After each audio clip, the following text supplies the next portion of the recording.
안녕하세요. 생생법률쇼 진행을 맡은 최승호입니다. 매주 목요일 생생법률쇼에서는 한 주 동안 우리 사회를 떠들썩하게 했던 사건, 사고를 짚어보고 분석하는 시간 함께 하는데요.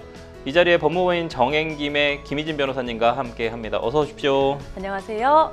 김희진 변호사입니다. 네, 변호사님. 오늘 사전투표 이제 시작했거든요. 21대 대선 사전투표 시작했는데 혹시 사전투표 하셨나요? 저는 방송 준비하느라 아직 못했고요. 예. 오는 길에 보니까 여기 옆에 주민센터에 엄청나게 줄이 길게 서 있더라고요. 그렇군요. 네. 저도 아직 못해서 하러 가야 될 것 같은데 오늘 내일 양일간 21대 대통령 선거 사전투표가 가능합니다. 시청자 여러분께서는 오전 6시부터 오후 6시까지 전국 사전투표소에서 사전투표 하실 수 있으니까 저녁 6시라는 거 좀 염두에 두셔야 될 것 같습니다. 8시 이렇게 좀 착각하시면 안 될 것 같고 6시까지 하고 있으니까요. 저녁 6시까지 사전투표 하시면 될 것 같습니다. 지금 이 방송은 유튜브를 통해서도 실시간으로 함께 방송되고 있으니까요. 많은 시청 부탁드리고요. 유튜브를 통한 소통의 창구도 열어두겠습니다. 방송 중 궁금하신 질문도 올려주시면 답도 해드릴 테니까요. 많은 참여 바라겠습니다. 여러분은 지금 생생법률쇼 함께하고 계십니다.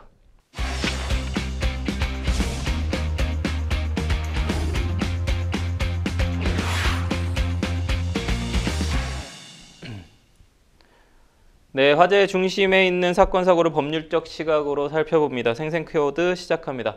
첫 번째 키워드부터 만나보실까요? 13년간의 성폭행. 얘기만 들어도 끔찍합니다. 어떻게 무려 13년 동안이나 저런 끔찍한 일을 저지를 수 있었는지 상상이 안 갑니다. 그런데 더 충격적인 건 성폭행 가해자가 바로 의붓 아버지라는 사실인데요. 자신의 의붓딸을 13년간 성폭행한 이 남성은 징역 23년을 선고받고 정신적 손해에 대한 위자료 3억 원도 배상하게 됐습니다. 최초 피해는 의붓딸이 12살 때라고 합니다. 변호사님, 이 내용 좀 알려주실까요? 네, 그렇습니다. 가해자는요, 피해자가 불과 12살이에요. 초등학생입니다. 12살이던 2008년부터 성인이 되기까지 무려 13년 동안 2092회에 걸쳐서 중간간, 강제추행, 유사 성행위 등을 저지른 혐의를 받고 있습니다. 이 남성은 범행 과정에서 전형적인 그루밍, 이런 방식을 사용했는데요. 이 남성은 피해자의 어머니와 2008년부터 동거를 하기 시작했는데 당시에 피해자는 이 어머니가 심한 감정 기복이 있었다고 하는데 그래서 이 피해자 입장에서는 마음으로 심리적으로 의지할 사람이 없었다고 합니다. 그 틈을 이 가해자가 파고든 거죠. 그래서 가해자가 마치 보호자처럼 피해자의 이야기를 들어주는 척하면서 오랜 기간에 걸쳐서 심리적인 지배를 행사했습니다. 결국 피해자는 저항 자체가 어려운 한거 불능 상태에 놓이게 됐고요. 그 상태에서 장기간으로 범행이 이어진 겁니다. 의붓딸인 피해자가 12살이었으니까 뭔가 기대면서 의존하면서 그루밍이 좀 빠져든 사안인 것 같은데 그렇죠. 아빠 하면서 의지하면서 이게 지금 범행 횟수가 너무 놀랐습니다. 2092회, 2000회가 넘는 13년이라는 시간 동안 중간간 강제추행 유사성행위까지 안 한 성범죄가 없는데요. 끔찍합니다. 어머니에게 좀 도움을 요청할 수가 없었을 상황이라는 게 좀 짐작은 가요. 13년 동안 계속됐던 이 범죄 사실 어떻게 알려졌습니까? 네, 말씀하신 것처럼 피해자는 오랜 기간 동안 이 가해자의 심리적인 지배 아래 놓여 있었기 때문에 어머니에게조차 도움을 요청하기가 어려운 상황이었습니다. 하지만 뒤늦게 이 어머니가 자신의 딸의 성폭력 피해 사실을 알게 됐고 너무나 큰 충격을 받은 거죠. 그래서 극심한 정신적 고통 끝에 안타깝게도 피해자의 어머니는 스스로 생을 마감하게 되었던 것입니다. 그 이후에 피해자는 직접 고소에 나섰고요. 결국 가해자는 대법원에서 징역 23년형을 확정받았습니다. 재판부는요, 가해자가 의붓 아버지로서 피해자를 보호할 책임이 있었음에도 불구하고 불과 12살의 아이를 상대로 해서 지속적인 간음과 추행, 성적 학대 행위를 저지른 점에서 그 불법성과 죄질이 매우 크다면서 피해자의 주장을 전면적으로 받아들였습니다. 이 판결은 피고인 측이 항소를 포기하면서 지난 17일자로 최종 확정됐습니다.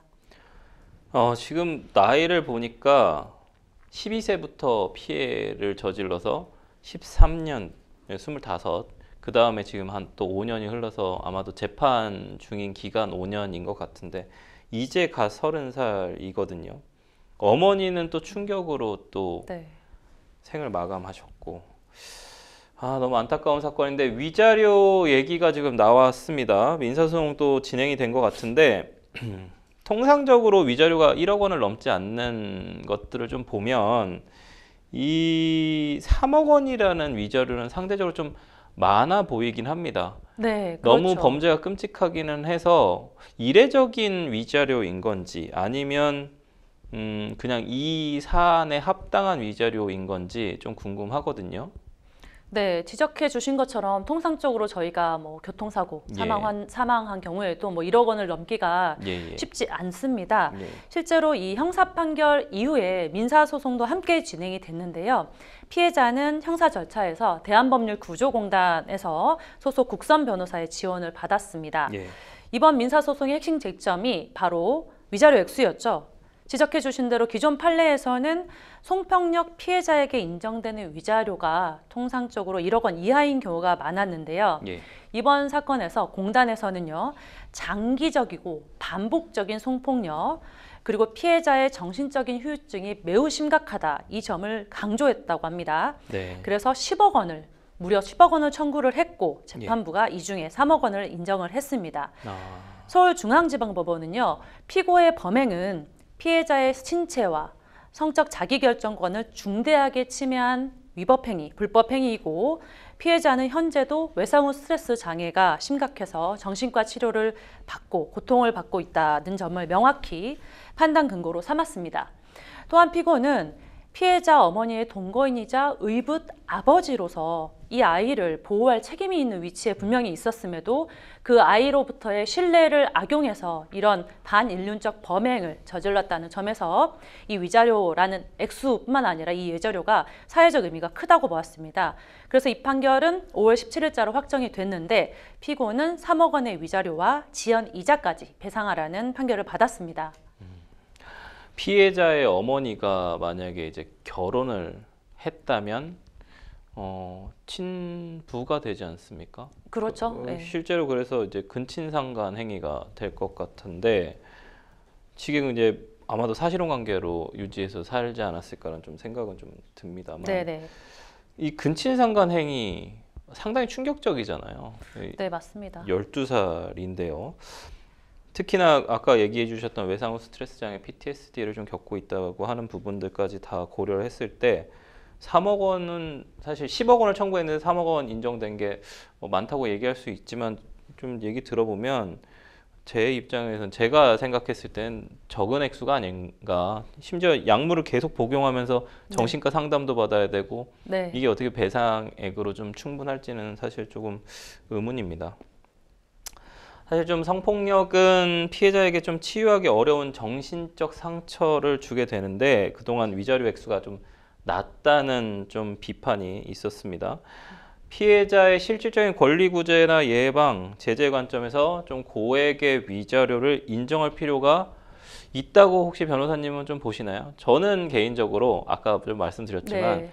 이 성폭력 피해를 당하고 나면 상당히 오랜 시간 동안 지속된다라는 게 좀 상당히 좀 다른 사건들과 좀 다른 부분인 것 같아요. 뭐 20년, 네. 30년 동안 맞습니다. 지속되는 부분이 있거든요. 맞습니다. 변호사님 지적해 주신 거에 그대로 저도 동의를 합니다. 저는 고액의 위자료 인정이 반드시 필요하다고 생각을 합니다. 이 성폭력은 단순한 신체 침해를 넘어서 피해자의 존엄성과 자기 결정권, 평생의 정신적 건강을 무너뜨리는 범죄입니다. 실제로 이제 제 주변 지인 중에도 초등학교 대학생 시절에 이 성추행, 성범죄 대상에 되었습니다. 그래서 피해자인데 지금 몇십 년이 지나서 성인이 되었음에도 불구하고 지금까지 그 기억이 생생해서 고통받고 있다고 말하는 경우가 있었습니다. 네. 그래서 특히 이 피해자들이 어릴 때 이런 성폭력에 노출이 되게 되면 커가면서 이 남성에 대한 혐오 또는 결혼 이후에도 부부 생활에서 문제가 발생하는 등 그 후유증이 생각보다 매우 심각합니다. 그래서 현재까지는 그러나 이런 피해자가 겪는 고통에 비해서 위자료가 너무 낮게 인정된 사례가 많았고요. 정신과 치료나 사회적 고립까지 겪고도 충분한 보상이 되지 않아서 이 법이 피해자들의 상처를 따라가지 못한다, 이런 지적이 계속됐습니다. 그래서 이번처럼 중대하고 반복적인 이런 범죄에 있어서는 위자료는 단순한 금전 보상을 넘어서 사회적인 예방과 경고의 의미를 분명히 담고 있습니다. 결국에는 실질적인 회복과 더불어서 사회적인 메시지를 주는 수단으로서 위자료 금액의 현실화는 꼭 필요하다고 생각합니다. 그러니까 성인이 돼서 사실은 성적 자기결정권이 있는 상태에서의 어떤 신체 접촉이나 어떤 그런 성폭력 관련된 부분들도 사실은 문제긴 하지만 저는 사실 미성년자일 때 피해를 당했을 때는 상당한 후유증이 따른다라고 생각을 하거든요. 네. 방금 얘기해 주신 얘기도 그렇고 지금 이 케이스 같은 경우에도 사실 의붓아버지예요. 이거는 상당한 충격이고 네. 다시 뭐 자기가 평생 살면서 어떤 만약에 뭐 동성애자일 수도 있습니다만 이성애자라면 이성을 만날 수 있는 자신의 정상적인 생활 자체가 불가능한 케이스이기 때문에 이 부분에 대해서 고액의 위자료라고 얘기하지만 사실 3억 원이라는 돈이 전체 인생을 봤을 때 고액이라기보다는 저액의 위자료가 아닐까라는 네. 생각도 좀 들거든요. 그래서 맞습니다. 위자료가 방금 얘기해 주신 것처럼 현실화돼야 된다라는 부분인데 케이스별로 분명한 건 특히나 미성년자 혹은 아니면 가정 내에서 발생하는 네. 어떤 근친상간 이런 부분들에 대한 위자료는 우선적으로라도 현실화돼야 되는 것이 아닌가라는 좀 생각은 좀 듭니다. 네, 맞습니다. 네. 안타까운 사건이고요. 저희는 첫 번째 생생 키워드는 여기서 마무리하고요. 두 번째 생생 키워드 만나볼까요? 촉탁살인. 이 14년 성폭행을 넘어서니 촉탁살인이 나왔습니다. 촉탁이라는 단어는 좀 어려운 단어인데요, 변호사님. 이 부탁하여 일을 맡긴다라는 뜻이잖아요. 네. 촉탁살인은 좀 의뢰 또는 승낙을 받아서 살해함을 좀 성립하는 범죄인데 누가 누구를 살인했다는 혹은 누구에게 살인을 좀 이렇게 종용했다는 그런 얘기일까요? 네, 이 사건에 대해서 간단히 또 설명을 예, 먼저 예. 드리겠습니다. 이 최근에 조금 생소하실 수 있는데 촉탁살인이라는 혐의로 조사가 진행 중인 사건이 있었습니다. 한 20대 남성이요. 이 채팅 앱을 통해서 우울증을 겪고 있는 20대 여성을 알게 됐죠. 그런 다음에 자신의 집으로 불러서 함께 며칠을 지냈습니다. 그런데 며칠을 함께 지낸 이후에 20대 여성이 그 남성의 집에서요, 극단적인 선택을 하게 된 겁니다. 예. 근데 이 과정에서 해당 남성이 이 여성의 극단적인 선택을 돕거나 방조한 정황이 포착돼서 긴급 체포된 상황입니다. 여성은 앞서 말씀드린 것처럼 평소 우울증으로 치료를 받아왔고요. 남성이 이 채팅 앱에 올린 글을 보고 연락을 한 것으로 파악이 됐습니다. 해당 여성은 지난 27일 오전 숨진 것으로 추정이 되는데 현장에서는 가족들에게 남긴 유서도 발견이 됐습니다. 네. 경찰은 현재 이 남성의 행위가 단순 방조인지 예. 아니면 법적으로 촉탁에 의한 살인에 해당하는지를 집중 수사하고 있습니다. 그렇군요. 자세한 경위는 좀 수사를 더 해봐야 할 것 같은데요. 우선 해당 남성을 경찰이 어떻게 긴급 체포하게 됐는지 좀 과정 좀 알려봐 주시겠습니까? 네, 그렇죠. 이 두 남성과 여성이 오피스텔 안에서 일어난 일을 경찰이 알 수가 예, 원래는 그렇죠. 없어야 되는 게 맞는데 예. 이 사건은 또 다른 제3자 10대 여성이 있어서 발견이 됐습니다. 네. 이 10대 여성에 대해서 가출 신고가 접수가 됐다고 해요. 네. 그래서 이 가출 신고를 수사하던 경찰이 이 남성의 범행을 추적하면서 드러나게 된 겁니다. 경찰은 10대 여성의 가출 신고를 받고 이 통신 수사를 통해서 가출한 여성의 위치를 확인을 했어요. 네. 그리고 이 여성 역시도 똑같이 이 남성이 채팅 앱에 올린 글을 보고요. 5월 27일 오후에 남성의 집을 찾은 상태였습니다. 당시 아까 말씀드린 이 20대 여성은 이미 숨진 상태였죠. 네. 그런데 20대 여성은 그 사실을 전혀 모른 채 약 6시간 동안 같은 공간에서 이 오피스텔에 머물렀던 것으로 확인이 됐습니다. 이 해당 오피스텔은요, 2층짜리 복층 예, 예. 구조로 되어 있었는데 사망한 여성의 시신이 이 위층에 있었고 예. 이를 전혀 모르는 20대 여성은 그 아래층에서 그 20대 여성을 숨진 20대 여성의 시신을 발견하지 못한 채 있었던 예. 것으로 조사됐습니다. 아니, 너무 충격적인데 이게 20대 여성이 사망을 했는데 네. 시신을 남겨놓은 상태에서 또 다른 10대 여성, 가출한 여성을 네. 또 끌어들였다라는 얘기잖아요. 그렇죠. 같은 날. 아, 상당히 좀 충격적인 부분이 좀 있습니다. 체포 후에 이 남성에게 해당 여성이 숨지는 과정에 관해서 좀 관여를 했는지에 대한 좀 신문이 이루어질 것 같은데 알려진 내용은 좀 아직 없습니까, 변호사님? 네, 현재까지는요, 이 남성이 20대 여성의 사망 과정에 예. 직접적으로 관여했는지는 혹은 방조했는지는 아직 밝혀진 바가 없습니다. 이 남성은 직업은 없는 상태였고요. 경찰 조사에서는 술을 마시고 잠들었는데 아침에 일어나 보니까 이 여성이 숨진 상태였다. 자세한 기억은 없다. 이렇게 진술을 한 것으로 전해졌습니다. 경찰에 따르면 이 남성은 채팅 앱을 통해서 이 두 여성에게 자신의 집 주소를 알려주었고 직접 찾아오게 만든 정황이 있었고요. 이 경찰에서는 이 남성이 혹시 정신질환이 있었는지 아니면 혹은 자살을 함께 시도했는지 여부를 조사 중에 있습니다. 정확한 사망 원인을 밝히기 위해서요, 이 해당 여성의 시신은 국립과학수사연구원에 부검이 의뢰된 상태입니다. 근데 술을 마시고 자고 있었는데 숨져 있었다. 저는 이제 의문이 드는 게 하나 있습니다. 왜 숨졌는데 신고는 안 한 겁니까? 그렇죠. 아침에 일어났을 때 발견을 했으면 뭐 구급차를 부르거나 예. 신고를 했었어야 되는데 안 하고 있었던 거죠. 그럼 은폐 목적이 있었다라는 부분이 좀 보이는데 더 충격적인 건 숨진 걸 알았습니다. 알았는데 다른 여성을 데리고 6시간 동안 그렇죠. 그곳 공간에 머물렀다라는 거거든요. 일반적이진 않거든요. 지금 이 뭔가를 숨기려고 하는 듯한 느낌이 좀 있습니다만 만약에 수사 결과에서 이 남성이 범행에 개입한 것으로 밝혀진다고 한다면 이 남성 어떻게 되는 겁니까? 네. 수사 결과 만약에 남성이 예. 여성의 사망에 직접적으로 개입한 그런 예. 정황이 확인될 경우에는 경찰은 이 혐의 자체를 살인죄로 변경하는 것도 검토하고 있습니다. 예.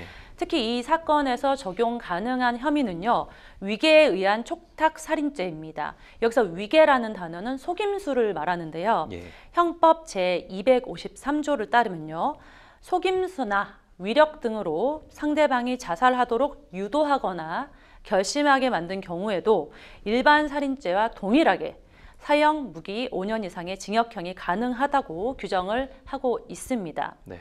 또는 이는 형법 제252조 일반 촉탁 살인죄, 처음에 서두에 말씀드린 것처럼 상대방의 명시적인 요청이나 승낙을 받아서 살해한 경우랑은 구분되는데요. 촉탁살인의 경우에는 1년 이상 10년 이하의 징역이기 때문에 위계에 의한 촉탁살인죄보다 비교적 형량이 낮습니다. 결국 상대방의 자살 결정을 유도한 과정에서 이 남성의 어떤 기망이나 심리적 지배가 있었는지가 이 사건의 법적 판단, 어떤 형법의 조항을 적용할지 중요한 판단 기준이 될 겁니다. 촉탁살인죄도 1년 이상이지만 위계에 의한 촉탁살인죄는 5년 이상, 무기 그렇죠. 또는 사형에도 처할 수 있는 범죄인데 이 남성이 위계와 위력을 썼는가가 대단히 핵심적인 내용이겠네요. 네. 방송 보는 시청자분들이 지금 이 촉탁살인이 자살 교사 혹은 자살 방조죄와는 좀 어떻게 좀 다른지 궁금해 하실 것 같거든요. 이 부분도 좀 설명 좀 해주시겠습니까? 네. 이 부분은 말이 되게 헷갈려요. 그래서 예. 많은 분들도 의미가 다른지에 대해서 궁금하실 수 있는데요. 예. 형법 제252조에 따르면요. 촉탁살인은 피해자의 명시적인 요청이나 승낙을 받고 살해한 경우를 말합니다. 예. 이 말을 쉽게 얘기하면 나 좀 죽여줘 라고 했을 때 살해한 경우를 말하는데 네. 이 경우 가해자는 1년 이상 10년 이하의 징역형에 처해지게 됩니다. 예. 그리고 같은 조 2항에 이 자살 교사나 자살 방조가 규정되어 있는데요. 예를 들어서 자살하겠다는 사람에게 독극물을 구해준다거나 네. 칼이나 밧줄 등의 도구를 제공하거나 네. 말로 그래 뭐 가야 돼 이런 식으로 해서 부추기거나 격려하는 경우를 예. 자살 교사나 자살 방조로 봅니다. 그래서 대법원에서도 이 자살 방조죄에 대해서는요, 자살 행위를 용이하게 만들어 줄 수 있는 적극적이거나 소극적인 모든 행위를, 즉 물질적이든 정신적이든 모두가 포함된다라고 판시한 바가 있습니다. 그렇군요. 그럼 촉탁살인죄는 자신이 요청을 그렇죠. 해서, 그러니까 자살을 하려는 사람이 요청을 해서 그러니까 자살이 벌어지는 그런 상황인 그렇죠. 거고. 나 좀 이제 어떻게 해달라라고 해서 그거고, 부탁을 받고 하는 거죠. 자살 교사나 자살 방조죄는 뭔가 다른 도움을 주는 형태인데, 처벌 수위는 아까 보니까 똑같이 네, 처벌을 맞습니다. 하고 있어서 1년 이상의 네, 징역이고요. 맞습니다. 이 세 가지 범죄 행위 빼고 아까 말씀드렸던 위계에 의한 촉탁살인죄 같은 경우엔 5년 이상의 징역 혹은 무기 그렇죠. 징역 혹은 아니면 저희 이제 사형까지 처할 수 있는 범죄 행위다. 그렇죠. 이거는 피해자를 속여서 네. 자살을 하게 한 거기 때문에 아까 네. 자살 방조나 네. 뭐 그거와는 별개죠. 네. 이 사건 수사해서 결론이 상당히 많이 달라질 수도 있겠네요. 지금 네. 아까 말씀드렸던 6시간 동안 다른 10대 여성과 보냈던 그런 정황이라든지, 그렇죠. 아니면 시신을 집안에 놔두고 지속적으로 방치하고 신고를 하지 않았다라든지, 그냥 단순히 우울증이 있는 여성을 집으로 초대를 해서 자살을 그냥 방조했다? 이 정도의 사안이 아닐 수도 있겠다는 좀 생각은 네, 듭니다. 맞습니다. 수사 결과를 한번 주목해 봐야 될 것 같습니다. 네. 앞으로 수사 결과가 어떻게 나올지 계속해서 시청자 여러분도 지켜봐 주시면 감사하겠습니다. 저희는 두 번째 생생 키워드 여기서 마무리하고요. 마지막 생생 키워드 살펴보실까요? 고와 두개토, 고와 두개토. 예, 발음도 어려운데요. 이 고와 두개토. 일본어 같기도 하고요. 아니면 제작진이 지금 CG에 실수로 오타를 친 건지 잘 모르겠는데, 이게 뭔가요, 변호사님? 네, 고아듀게토 뭔지 잘 모르시겠죠? 네, 고아듀개토. 고아두개토. 네. 정확하게 해요? 이거를 알 예. 수가 없기 때문에 우리가 먼저 영상을 먼저 예. 보고 와서 말씀 나누시면 될 것 같습니다. 네, 고아두개토. 여보세요. 여보세요. 무슨 일이에요?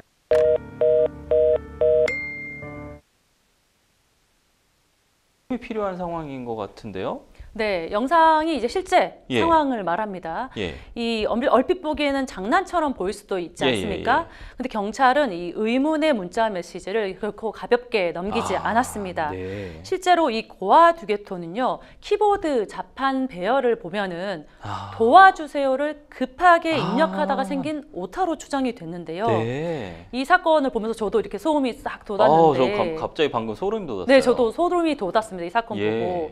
이 제주경찰청 112 상황실에서 근무하던 네. 김대현 경위는요, 예. 새벽 시간대 아까 아무 말 없이 흑흑흑 흐느끼는 여성의 예. 신고 전화를 받았습니다. 근데 이 신고자는 말을 잇지 못한 채 그냥 울다가 전화를 네. 끊었고요. 네. 그 직후에 고아두개토라는 문자 신고가 접수가 된 겁니다. 네. 이 함께 근무하던 박소은 순경은요, 네. 이 문자를 허투루 보지 않고 유심히 들여다봤고요. 네. 도와주세요의 자판 위치와 유사하다는 점을 간파한 거죠. 네. 그래서 즉각적으로 위치 추적을 진행했습니다. 유사하네요. 네, 결국 네. 이 판단 덕분에 교제 폭력으로 위협받고 있던 피해자 네. 여성이 무사히 구조될 수 있었습니다. 그렇군요. 엄청난 일이군요. 이게 박소은 제주경찰청 112 상황실에 근무하는 김대현 경위와 박소은 순경의 기지로 인해서 그렇죠. 피해자가 살아날 수 있었던. 맞습니다.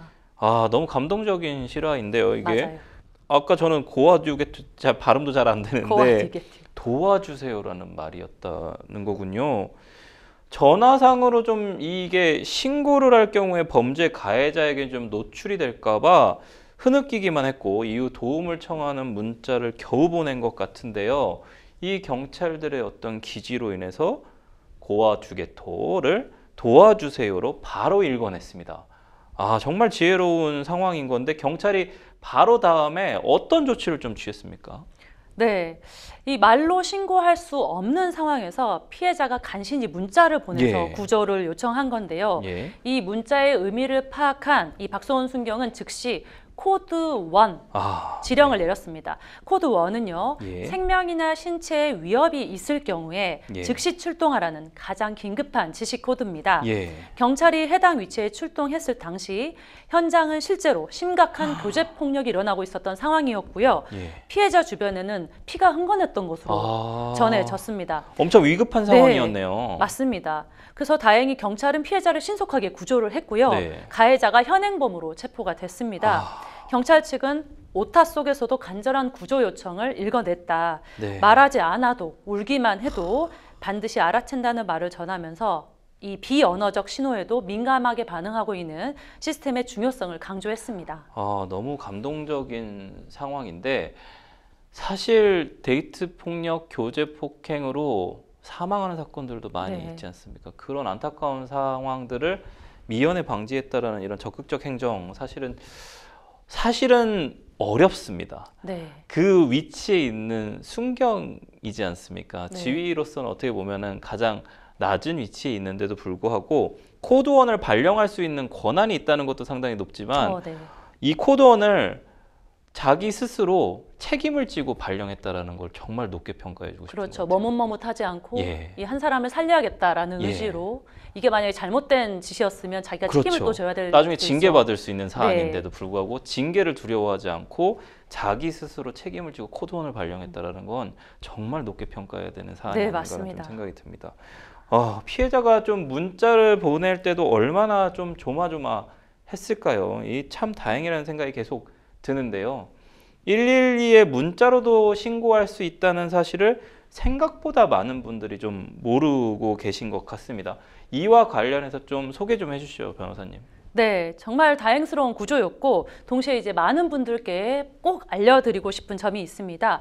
112 신고는요. 문자로도 가능합니다. 여러분, 말을 할 수 없는 위급 상황이라거나 주변에 가해자가 있어서 내가 신고하고 있다는 사실을 들키면 안 되는 상황에서 문자로도 신고가 가능하다는 사실을 꼭 기억해 주셔야 합니다. 네, 지금 화면으로 나오고 있는데요. 네, 맞습니다. 휴대폰 문자창에 국번 없이 112를 입력하고요. 예. 신고 위치나 상황을 간단히 적어서 전송을 하면 됩니다. 네. 그러면 즉시 각 지방경찰청 상황실로 접수가 되고 네. 음성신고와 동일하게 경찰이 출동합니다.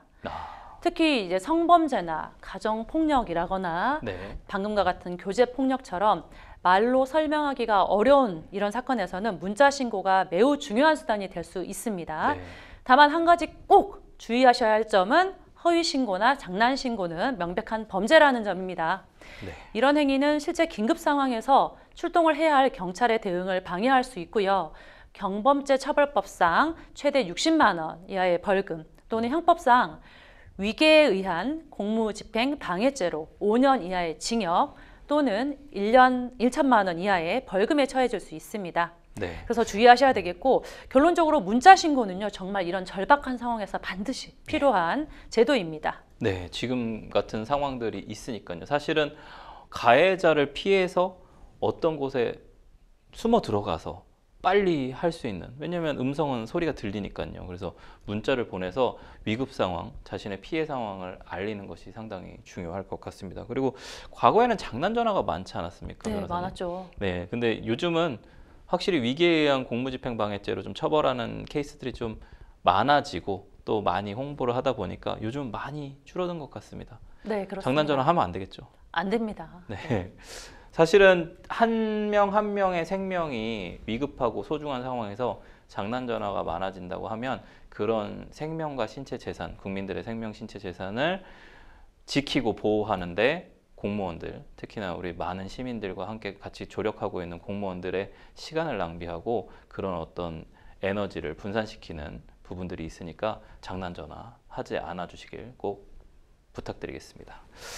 지금까지 생생 키워드 만나봤고요. 저희는 뉴스픽스로 다시 돌아오도록 하겠습니다. 여러분은 지금 생생범효쇼 함께하고 계십니다.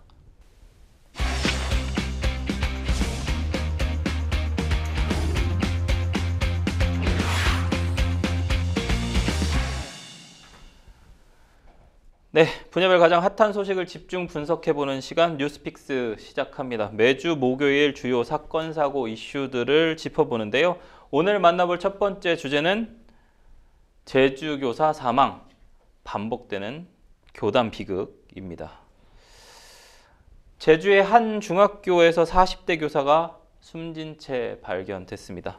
학생 가족의 잇단 민원이 죽음의 원인으로 좀 지목되고 있는데요. 마음이 좀 무겁습니다. 우선 사건이 발생한 경위부터 살펴봐 주시죠, 변호사님. 네, 이번 사건은 제주도의 한 중학교에서 근무하던 40대 교사가 지난 22일 새벽에 학교 내에 있는 창고에서 숨진 채 발견되며 알려지게 됐습니다. 교무실에 남긴 유서에는요, 학생 가족과의 갈등이 너무나 고통스럽다라는 내용이 담겨 있었고, 유족들에 따르면 해당 교사는 지난 3월부터 특정 학생 가족들과의 잦은 민원에 시달려 왔다고 합니다. 이 교사는 학생이 결석이나 흡연 등으로 생활지도에 문제가 있었던 이 3학년 학생의 담임 교사이자 학년 부장이었는데요. 평소에도 책임감이 강한 분이었다고 전해집니다. 유족 측이 공개한 카카오톡 대화를 살펴보면 이 교사가 해당 학생에게 담배 줄였으면 좋겠다. 아프면 병원 들러서 학교에 오세요. 라고 말하는 내용이 담겨 있었습니다. 이 문제가 된 학생의 가족은요, 해당 교사의 생활지도 발언에 문제가 있다라고 해서 하루 무려 10통이 넘는 전화를 교사의 개인 휴대폰으로 걸고요. 아동학대로 신고하겠다는 말까지 했던 것으로 알려졌습니다. 야, 이 전화가요, 새벽 6시 또는 새벽 6시요? 자정 네. 이럴 때 걸려오기도 했다고 합니다. 유족 측은요, 해당 교사가 이 식사도 제대로 하지 못할 만큼 극심한 스트레스에 시달렸고 결국 이러한 상황이 극단적인 선택으로 이어졌다고 보고 있습니다.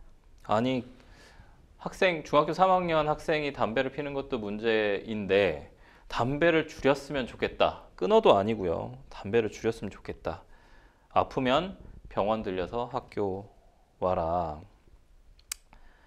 이런 얘기를 한 선생님이 중학생입니다. 중학생. 감정노동이 사실 엄청 힘든 거지 않습니까, 변호사님? 맞습니다. 네. 변호사님도 이제 감정노동자의 대표적인 주자인 사실 승무원 생활을 좀 하셨는데 네. 승무원 생활에서의 감정노동도 어마어마하지 않습니까? 네, 이거에 대해서 제가 말씀드릴 게 네네. 방금 또 생각이 났는데 예. 제가 대한항공 승무원을 했을 때 예. 서울대 교육학과를 나온 예. 새로운 신규 승무원이 들어온 겁니다. 예. 그래서 너는 왜 교사를 하다가 예. 왜 승무원을 하러 들어왔니? 라고 했더니 예. 이제 선배님 예.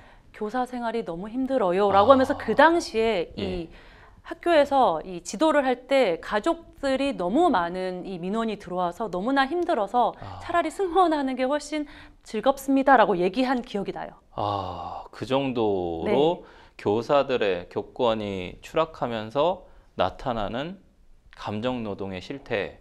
네. 심각한 상황인데 이 사건은 사실 비단 이 사건뿐만이 아닙니다. 저희 모두 다 알고 있는 사건이죠. 2년 전에 발생한 서희초 교사 사망 사건 떠올리시는 분들 많으실 겁니다. 두 사건이 참 많이 닮았거든요, 변호사님. 네, 맞습니다. 이 사건을 듣자마자 우리가 서희초 예. 사건을 떠올리는 것처럼 예. 많은 부분에서 닮아 있는데요. 예. 이 2023년 7월이죠.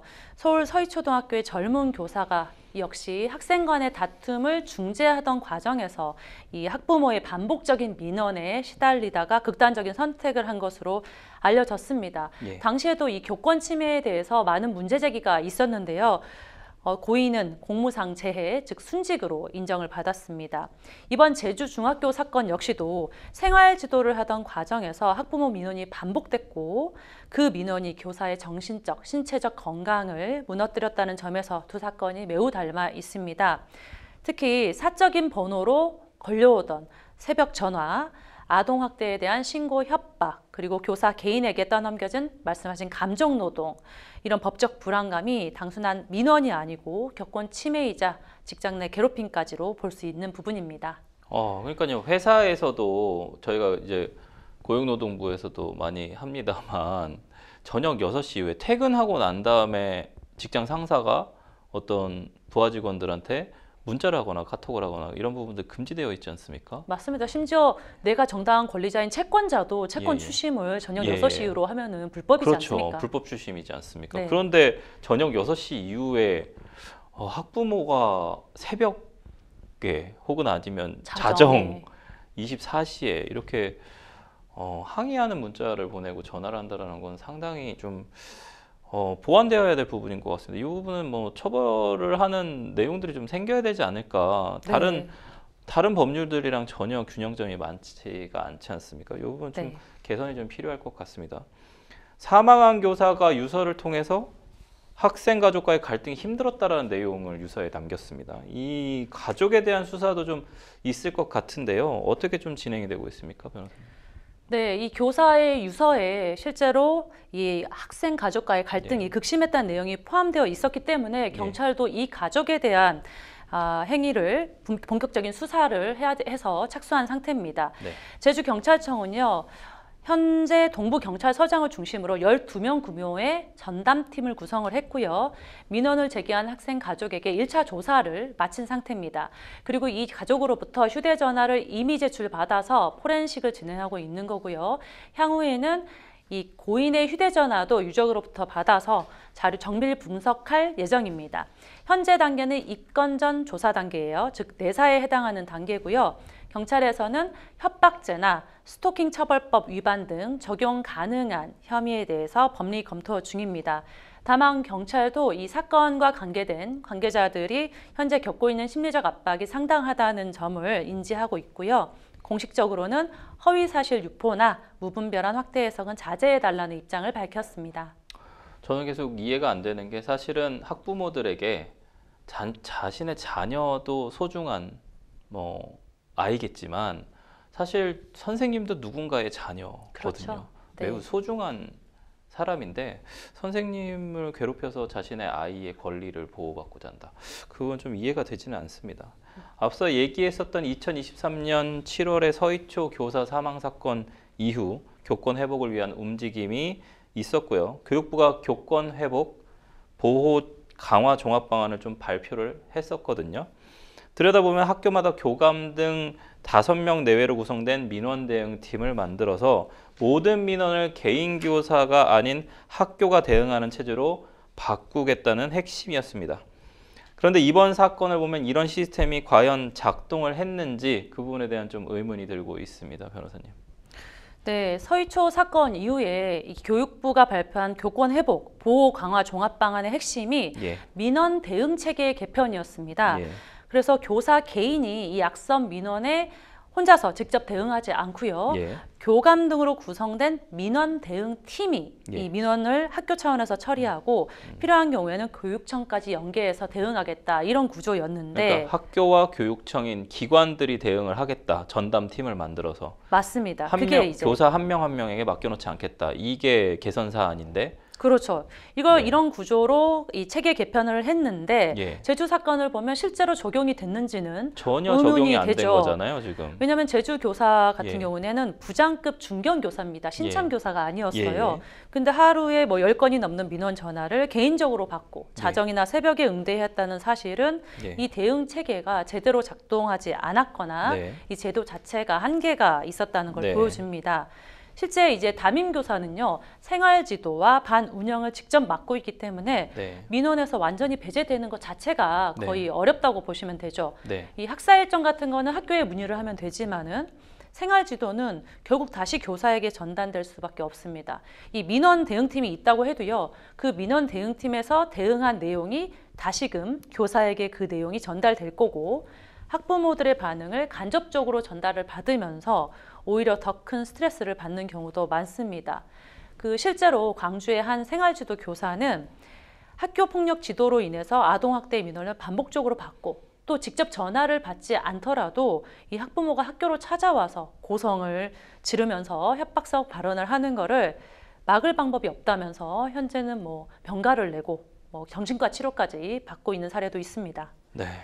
선생님이 사실은 학생들이 하교 후에 학생들에게 문자를 보내는 것도 좀 문제일 것 같은데 이거는 지금 또 반대란 말이에요. 네. 학부모가 선생님 개인 핸드폰으로 연락을 하는 것 상당히 좀 문제가 있어 보이는데 이 사건 이후에도 마찬가지입니다만 교단을 떠나려는 교사들이 매우 많이 늘고 있습니다. 2024년도 기준으로 퇴직 교사가 9,194명으로 역대 최대를 기록했습니다. 심각하게 생각해 봐야 할 부분인 것 같습니다.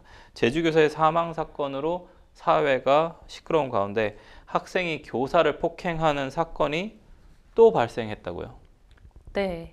이 제주에서 교사가 사망한 사건이 알려진 바로 다음 날입니다. 네. 이 같은 지역 고등학교에서요. 남학생이 수업 중에 교사를 주먹으로 폭행하는 사건이 발생해서 충격을 더했습니다. 예. 해당 사건은 현재 경찰 수사 중인데요. 예. 피해 교사가 이 사건의 내용을 공개하는 걸 원치 않아서 구체적인 내용은 밝혀지지 않았지만 제주도 교육청은 교권보호위원회를 열어서 해당 학생에 대한 징계 여부를 논의할 예정이라고 합니다. 어제 발생한 사건이요? 네.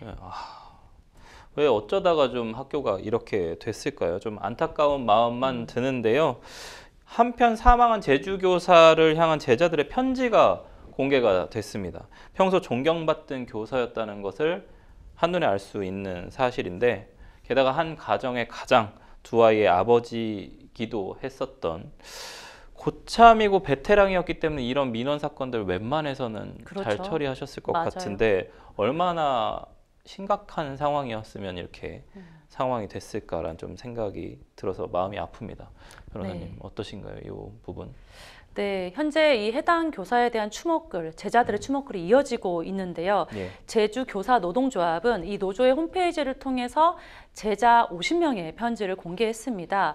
공개된 편지에는 저렇게 고등학생이 된 50여 명의 제자들이 진실은 우리 가슴에 남아있다라고 하면서 고인을 향한 그리움과 안타까움을 표현했습니다. 네. 참 아쉽습니다. 떠나신 분이 뭐 다시 돌아올 수는 없겠지만 정말 저렇게 그 스승을 사랑하는 제자들도 많은데 몇 명의 그 학부모로 인해서 또 능력 있는 교사가 또 생을 마감했다라는 게 상당히 좀 가슴이 아픈 사건인 것 같습니다. 이번 사건으로 세상은 또다시 들끓겠지만 실효성 없는 근본적 해결책이 될 수 없는 대책들은 또 같은 사건들을 반복하게 만드는 것은 아닌지 좀 우려가 됩니다. 변호사님 어떻게 생각하시나요? 네, 이게 문제가 있습니다. 현재 교권보호위원회를 통해서 학부모한테 할 수 있는 게요. 서면 사과 또는 특별교육 이수 정도입니다. 이러한 조치가 실질적인 제재라기보다는 권고 수준에 그치기 때문에 교사를 보호하기에 턱없이 부족한 실정이고요. 또 아동학대 처벌법의 개선이 너무 필요한 상황입니다. 현행법상 아동학대 신고를 받으면 이 교사는 한 1년가량을 고통을 받으면서 변호사 선임비까지 자비로 내야 되는데도 불구하고요. 실제로 무혐의가 나와도 무고죄로 책임을 묻기가 어렵습니다. 왜냐하면 아동학대 처벌법상에는 무고죄가 적용이 안 되기 때문이죠. 그래서 이 부분에 대해서도 개선이 필요한 상황입니다. 네, 너무나 안타까운 상황입니다. 이 부분에 대해서 항상 무게추는 이쪽 저쪽 이렇게 저희가 균형을 잡으려면 왔다 갔다 하지만 이 사안은 저희가 과거에 사실은 학교에서 교권 남용 사례들이 많았기 때문에 저희가 학생들의 인권을 좀 보호하고 그런 어떤 권리를 보호하려고 강화하다 보니까 지금 이 사태까지 왔는데요.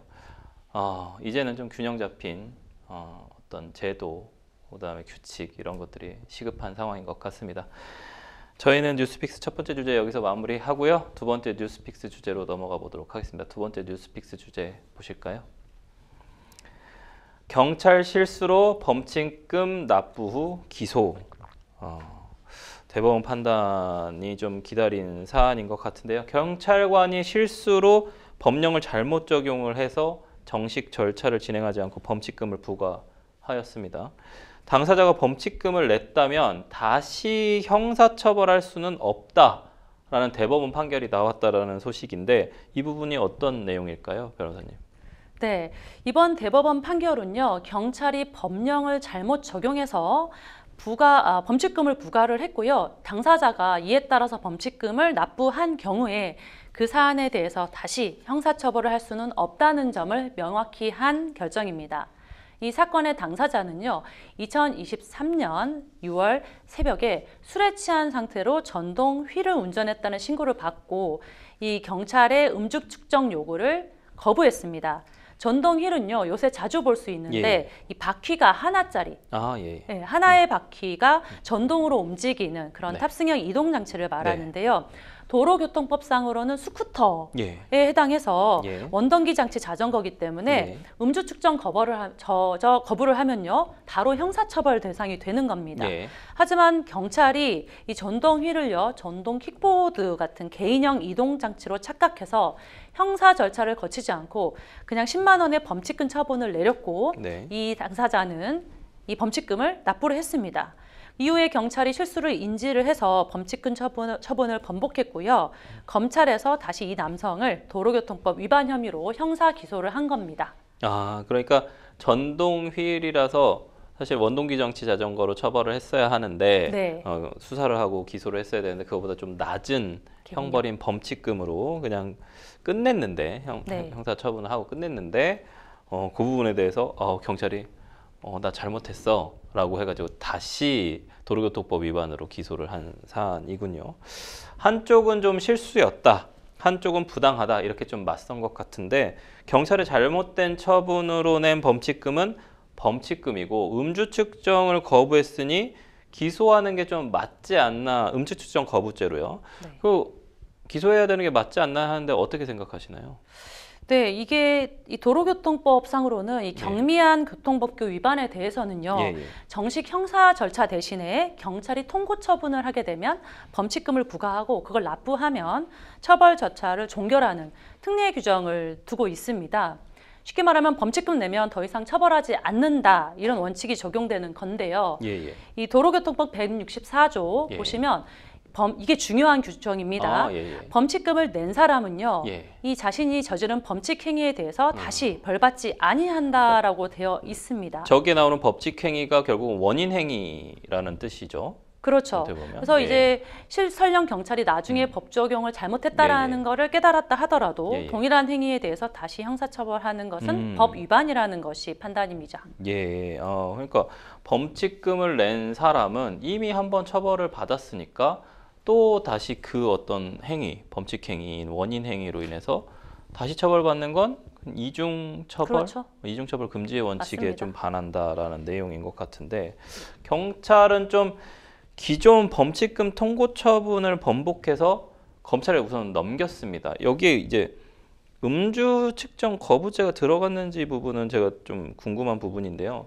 검찰은 도로교통법 위반죄를 적용을 해서 운전자를 좀 기소를 했을 것 같고요. 근데 왜 법원에서 아마도 이제 지금 대법원 판결 얘기하셨으니까 법원은 왜 이걸 처벌할 수 없다고 좀 판단을 한 걸까요? 네. 경찰은 처음에 잘못된 법 적용으로 범칙금을 부과를 했지만 예, 이후에 그 처분을 오선 처리라고 해서요, 예. 번복하고 기소 의견으로 사건을 넘겼고 검찰은 이걸 받아들여서 도로교통법 위반 혐의로 정식 기소를 했습니다. 하지만 법원은 말씀하신 것처럼 이 사안을 이중처벌 금지 네. 원칙에 위배된다고 보고요, 아. 받아들이지를 않았습니다. 예, 1심 재판부는 이미 범칙금을 납부한 이상 그 행위에 대해 다시 형사처벌할 수 없다라고 하는 도로교통법 규정을 근거로 해서 이 남성에게 면소 판결을 선고했습니다. 여기서 말하는 면소 조금 생소하시죠? 예, 예. 이 면소라는 거는요, 이미 같은 사안에 대해서 확정된 처분이나 판결이 있을 경우에는 더 이상은 재판을 진행할 수 없을 때 내리는 결정입니다. 그래서 사실상 처벌하지 않는 것과 같은 효력을 갖는 판결이죠. 예, 재판부는 또 경찰이나 경찰서장이 단순히 실수나 법령에 대한 오해를 이유로 기납부된 범칙금의 통고 처분을 임의로 취소할 수는 없다라고 명확히 했습니다. 예. 즉 행정기관이 착오를 일으켰다 하더라도요, 피고인의 절차적 권리는 존중돼야 한다는 원칙을 강조한 것이죠. 예. 검찰은 이에 불복했어요. 네. 그래서 상고했지만 예. 대법원 역시 1, 2심의 판단을 그대로 유지했습니다. 대법원은 이 사건 공소 사실은 이미 확정된 그 범칙금 처분이 있었기 때문에 면소 판결을 내린 하급심의 판단은 법리 오해가 없다라고 네. 판시를 했고요. 네. 결국 이 사건은 경찰의 착오에도 불구하고 납부된 범칙금의 효력을 부정할 수 없고 같은 사안으로 다시 처벌하는 것은 헌법상 이중처벌 금지 원칙에 어긋난다는 점을 대법원이 명확히 재확인한 사례라고 볼 수 있겠습니다. 그렇군요. 어찌됐든 이 사안 또 다루다 보니까 시간이 다 됐습니다. 생생범죄쇼 어느새 마칠 시간입니다. 오늘 함께해 주신 김희진 변호사님 고맙습니다. 감사합니다. 생생범죄쇼 오늘 준비한 내용은 여기까지입니다. 시청해 주신 시청자 여러분 감사합니다.